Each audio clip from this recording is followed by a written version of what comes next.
How do you keep him safe around the house?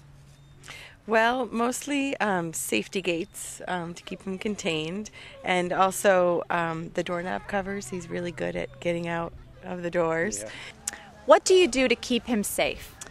Well, we keep all the dangerous stuff like cleaners and things way out of his reach, put latches on all the cabinets, and we put those little plastic caps inside the outlets. Do those work? They used to work, but now he just kind of pulls them out and plays with them.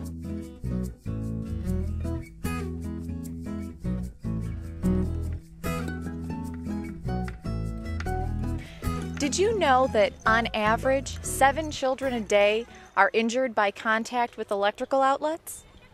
No, I had no idea. No. I can see how easily and quickly it can happen. Can you talk a little bit about your experience working here at the Burn Center? What we see in the Burn Center is that 90% of the patients we treat are burned in totally preventable, predictable events. We also see a fair number of children who touch an electrical outlet.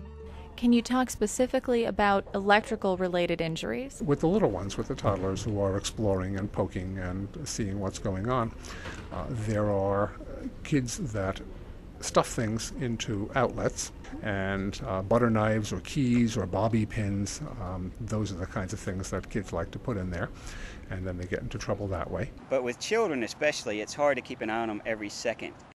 Have either of you ever heard of tamper resistant receptacles? No, I haven't. Safety is our very, very most primary concern, both on the job and in the home. I think the tamper-resistant receptacles are a very good idea for the residential market, especially because of the added safety they provide for toddlers or young children. Well, where do I get them? They're available for all residential applications. All major manufacturers have them. Unfortunately, not everyone knows about them. Internal shutters prevent objects from being inserted, but the shutters release when you plug something in. We actually take, and give them the little blocks and say, let's put the round peg in the round hole and the square peg in the square hole, and so they learn from that. Well, unfortunately, sometimes they learn other things that they can put things into. Are you aware that tamper-resistant receptacles have been required in the 2008 National Electrical Code? I think that's one of the greatest things that can happen. Noah was a 1.5-year-old who had a key that he stuck in an outlet. His mother, Dory, was nice enough to tell us a little bit about what happened that day. She writes, "Fire began shooting out of the receptacle. There was a large zapping noise. Noah's hand was covered in black soot. We were standing in a room listening to our 1-year-old screaming in pain, and there was not one thing we could do to take the pain away or soothe our child." Most times there are good parents who are concerned and appropriate and just never thought of it. And the classic, I took my eye off him for just a minute and there we are. The result was a 2nd-degree burn to his index finger, his middle finger, and his ring finger. After 3 months of treatment at the Burn Center at Arkansas Children's Hospital, Noah's fingers were healing nicely. We were praying for a little or no scarring, no crooked fingers, and no skin graft. What is the range of injuries that you've dealt with over the years? There are burns, there are injuries to nerves.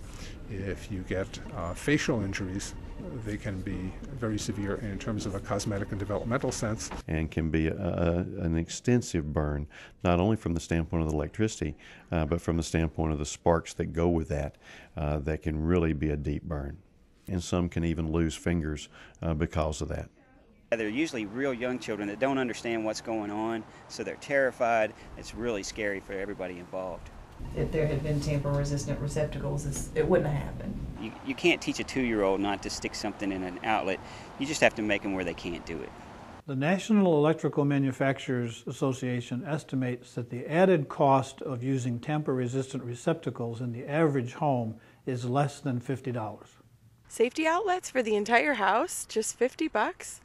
Wow, this car seat costs twice as much. How do you feel about the idea of the NEC requiring tamper-resistant receptacles in new homes? It sounds like a marvelous idea. Hopefully it will put a dent in my business. And I think that if it just saves one instance where we don't lose a finger or a thumb, or even worse, where the electricity that comes out of that line causes a shock that goes to the heart that can actually stop that heart, then we've made a big difference, and I think that's so important. Everything went really well with Noah, and so his outcome's really good, but it's not always going to be the case. Placing them in hospitals and new buildings would keep anybody else's child from going through what my child had to go through. Then, you know, we're proud to recommend it ourselves because it's been a road to go down. It really has. So.